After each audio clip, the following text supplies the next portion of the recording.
In this nick, I'd like to chat with you about some concepts regarding CPU and memory utilization by our virtual machines in a vSphere environment. Let's begin.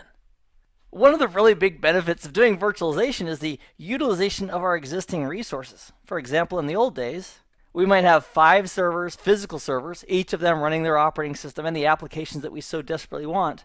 But at the end of the day, the resource utilization across all these servers may be 15% on this one, or 20% here, or 5% here.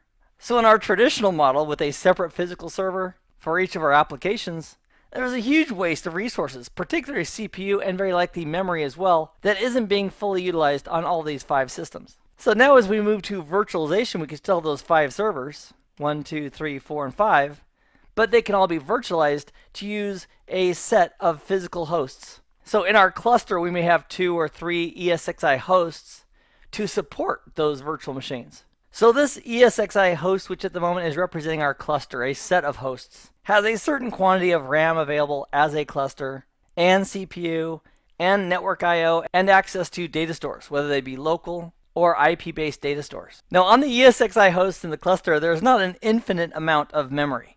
There's only so much. Maybe it's 64 gigs or 128 gigs as a total of all the physical RAM in all the ESXi hosts that are part of our cluster.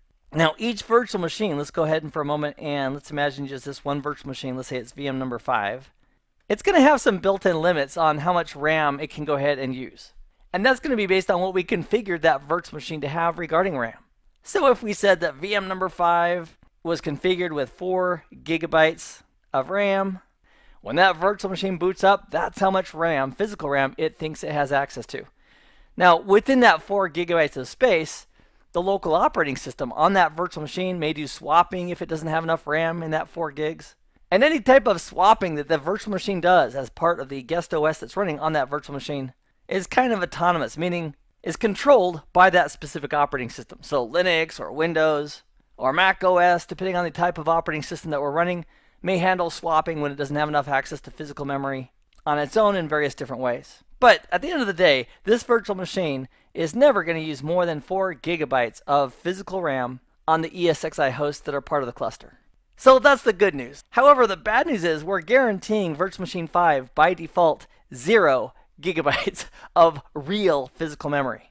And that's one of the reasons why an ESXi host, when it spins up VM number 5, will create the VMX swap files. Because if it needs to, if there's no physical RAM available for that virtual machine, it may need to swap from a VM kernel perspective, from the ESXi host doing swapping, to virtualize that memory that the operating system, VM number 5, believes it has available to it. Now, anytime that the ESXi host, as well as anytime our virtual machine itself has to do swapping to disk, it is orders of magnitude slower than using real physical RAM, because disk speed versus RAM speed is like night and day. However, that's the default situation for a new virtual machine. It's not guaranteed any RAM. However, if there is physical RAM available on the ESXi host, hey, it's going to go ahead and give it to that virtual machine, no problem. So let's say we spin up virtual machine number 5. It's now running. And although it has 4 gigabytes of RAM, or it thinks it has 4 gigabytes of RAM, if it's only using, let's say, 3 gigs of that RAM, ESXi is not going to waste the extra gigabyte that it's not using, because there might be another virtual machine somewhere else that needs that available physical memory. And let me tell you about a very happy virtual machine. VM number 5 is going to be very, very happy if all the other virtual machines are powered off. Because the ESXi host is going to have a teeny bit of overhead for itself, but the other resources like CPU and memory are all going to be available to VM number 5 because there's nobody competing for that CPU and RAM. So the chances of this virtual machine 5 getting physical RAM up to its 4 gigabytes is extremely high if this ESXi host has that 4 gigabytes of RAM available to give to that virtual machine number 5. For the sake of discussion, let's imagine that these 5 virtual machines are all configured identically, and they're each configured as a 4 gigabyte RAM virtual machine. And furthermore, let's say we power on each of those, and for the sake of discussion, let's say they're all actively using 4 gigabytes of RAM. So if we count them up here, that's 5 virtual machines times 4 gigs each. That would equal a total of 20 gigabytes of RAM. Now, if our ESXi host has 32 gigabytes of RAM, no problem whatsoever. It can easily allocate that 20 gigabytes plus the little overhead that ESXi takes And each of those virtual machines will have access to their full complement of 4 gigabytes of physical RAM. However, if this ESXi host has, let's say, 16 gigabytes of RAM on it, and it's the only resource in our cluster, or if we're using just a single standalone ESXi host, either way, there simply isn't enough physical memory to go around for each of those VMs to get their full access to their 4 gigabytes of physical RAM, because there's not 20 gigabytes of physical RAM to be given from the ESXi host. Here are some really cool techniques that each ESXi host uses to get the very last drop of juice out of every megabyte of RAM. And the first of those techniques is called TPS, Transparent Page Sharing. So out of the 16 gigabytes of RAM that this ESXi host has, there is a huge chance that we're going to have a boatload of 4K pages that are going to be identical. And so what the ESXi host does with TPS, which is Transparent Page Sharing, referring to memory pages, it runs a hash on every single one of those pages of memory. If there are 2 pages with exactly the same hash, it can say to itself, you know what? I can recycle and use this one 4K page twice. And I can release that second or third and fourth or fifth or how many ever 4K pages there are that are identical to each other. And I can just keep the one and reference to that one 4K page of memory. And that gives the ESXi host the opportunity to release a whole bunch of additional physical RAM to use for other virtual machines and other purposes. Another cool technique that each ESXi host can use to help leverage the physical amount of memory that it has is called the balloon driver. Now let's take this virtual machine, we'll call it VM number 5. And let's say that's being represented right here. And we're focusing on RAM for a moment, so I'm going to go ahead and take the CPU out of the picture. And let's say VM number 5 is currently running and it's using 4 gigabytes of RAM. But here's the question. Is all of that memory, that 4 gigabytes, is it all really actively being used and referenced by that virtual machine? And the answer is possibly not. And so if this virtual machine is running VMware tools, which by the way is very important. So as part of deploying a virtual machine, we'd want to go ahead and logically mount the CD-ROM that has those VMware tools and install the VMware tools on that virtual machine. And then of course, once we have a perfect quote-unquote virtual machine, we could create a template from it and simply then create from that template. But the reason I bring up VMware tools in combination with the balloon driver is because the balloon driver is incorporated as a component of the VMware tools. And here's how it works. The VMware tools, which are currently running on VM number 5, it can identify how actively memory is being utilized. And if our ESXi host is running low on physical memory, what it can do is instruct that balloon driver to go ahead and inflate. And when you think of the balloon driver, think of like an application that's running on the VMs. And as the balloon driver inflates, it's basically telling the operating system on the local VM, just like an application would, hey, I need more memory, I need more memory. And the balloon driver may go ahead and take, for example, let's say just 1 gigabyte. Now, it won't arbitrarily just take a gigabyte. It'll identify, okay, how much memory here is not really actively being used. And it can go ahead and inflate to that amount. Because unfortunately, if the balloon driver said, hey, give me 3 gigabytes of memory, and the operating system on that guest VM needed 2 or 3 gigabytes to actually function and run the applications, if the balloon driver is taking most of its memory or a lot of it, the local operating system is going to have to do local swapping to disk, and that's going to slow that virtual machine way, way down. But the idea or the goal of that balloon driver is to go ahead and consume memory that isn't actively being used by that virtual machine. And in this example, if the balloon driver takes 1 gigabyte, it can go ahead and hand that back to the ESXi host and say, hey, I got your back. So here you go, Mr. ESXi host. Here's a gigabyte of physical RAM that is no longer needed by this virtual machine. Here you can have it back as a resource to allocate to other virtual machines that may need that physical memory. Another trick the ESXi host can play is called memory compression. So it can analyze memory that's currently in use, and if it calculates that it can get at least a 50% compression of that memory, and there is a hardship for physical memory, meaning it's in short supply, it can also do memory compression. And for individual ESXi hosts, we can go into the details of an ESXi host and say don't do memory compression, but by default, it's a feature that the ESXi host can fall back to in the event of a shortage of physical RAM. And then last, and also least effective, is swapping by the ESXi host. And sometimes that's referred to as VM kernel swapping. It's where ESXi itself is using the vswap files for a virtual machine to emulate the memory that that virtual machine believes it has available and is using. And the reason this is at the bottom of the list from a performance perspective is the most devastating. Because disk speed, especially for physical platters, is so much slower than accessing physical RAM.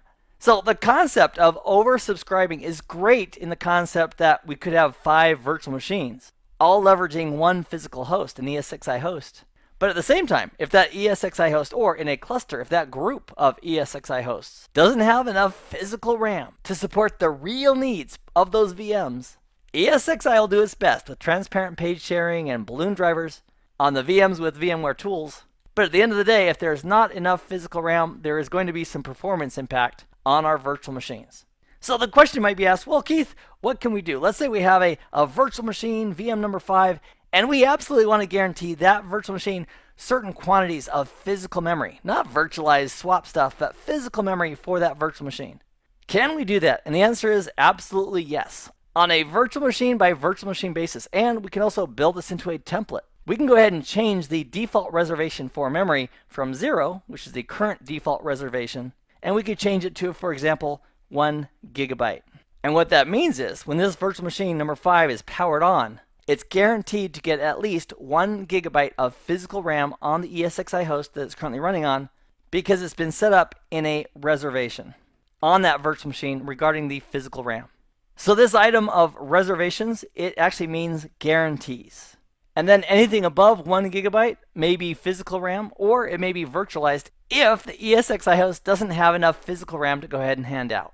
Now, by default, we have a ceiling on each of the VMs based on their configuration. For example, if this virtual machine has a 4 gigabyte configuration of RAM, that virtual machine is never going to ask for more than 4 gigabytes of physical RAM.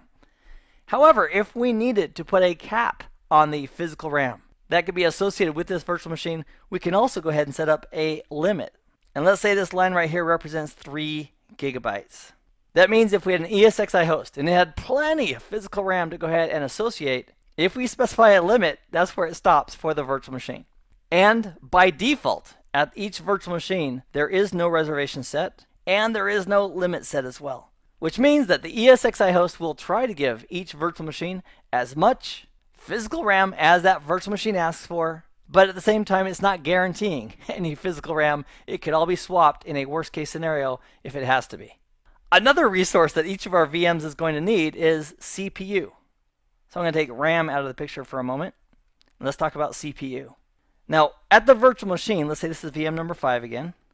We have the virtual CPU, while the ESXi host itself has the real CPUs. So for example, this ESXi host may have 4 CPUs. Maybe it has 2 sockets with 2 cores each. And in a cluster of ESXi hosts, we may have 32 or 64 CPUs available as a group. Now, one of the interesting things in VMware and vSphere is that when a virtual machine is actually using the processor on an ESXi host, it's like a little window into the actual processor itself. Which means that if we have 4 CPUs on an ESXi host, for the virtual machine itself, we cannot create a virtual machine with 8 virtual CPUs if the actual host behind the scenes only has 4. The concept is that this virtual machine is literally using that processor for a tiny slice of time. So whatever features and functions that CPU has, if we expose those to the virtual machine, our virtual machine number 5 can go ahead and use the features and the functions and the instruction sets on the CPUs in the ESXi host because they're available as part of the CPU on that ESXi host. So if our virtual machine number 5 has 1 core, 1 virtual CPU, and we have an ESXi host that has 4 CPUs, and all the other virtual machines are currently powered off, they're not using any cycles, this one VM number 5 is a very, very happy camper. It's like going to an amusement park and you have a favorite attraction and nobody's in the park. So there's no waiting, you've got complete access to the ride or attraction that you're interested in, and you can ride that thing as many times as you like, as fast as that ride will go. However, when we start bringing up additional virtual machines, and those virtual machines are looking for slices of CPU so they can run as well, VM number 5 is no longer going to have non-competed access for these CPU resources on the ESXi host. Now, very similar to the mechanisms we had for controlling access to memory, we also have controls in place for controlling access to CPU, starting with something called a reservation. And again, a reservation is a guarantee. In the case of CPU, we can guarantee, for example, 1 gigahertz of processor to a specific virtual machine. And if we gave that reservation of 1 gigahertz of processor to VM number 5, that means that no matter what else is going on, vSphere is prepared to allocate a full gigahertz of CPU resources to that virtual machine. And let's say for discussion purposes that we have dozens of virtual machines, and we've guaranteed each of them with a reservation of 1 gigahertz each. We can create dozens and dozens of those VMs. However, as we start to bring them up, once we go to the tipping point and we try to bring up a VM where the reservation on that VM is no longer guaranteed because it's not available, vSphere will not let us bring up that VM because it cannot guarantee the reservation associated with that VM. And that applies to reservations for both memory and CPU. We can also set up a limit. And a limit is nothing more than a ceiling of how much CPU a device can use. So if we set the limit, for example, for VM5 to 3 gigahertz, even if we had hundreds and hundreds of gigahertz available inside the cluster, if we set a limit of 3 gigahertz, that's the top limit for that virtual machine where that limit is currently set. In this case, it's VM number 5. And the question might be asked, well, with memory, we had these techniques to get the most out of memory. What do we do about CPU? Well, because VMs are literally using the CPUs, you can't really emulate CPU. You either have it or you don't. So if you need more CPU, we could bring in additional ESXi hosts as part of the cluster, and that's how you and I could increase our resources available as part of that cluster, is by bringing in additional ESXi hosts, and as they become part of the cluster, DRS could go ahead and move existing virtual machines across those new ESXi hosts. Or you and I could manually migrate VMs from one ESXi host to another. So it becomes a little bit of a balancing act. We want to make sure we take full utilization or most utilization of our systems, but at the same time, we don't want to overcommit to the point where there just isn't enough resources to make all of our VMs happy. In this nugget, you and I have taken a look at a few of the basic concepts regarding CPU and memory controls, including reservations and limits that we can apply in vSphere. I hope this has been informative for you, and I'd like to thank you for viewing.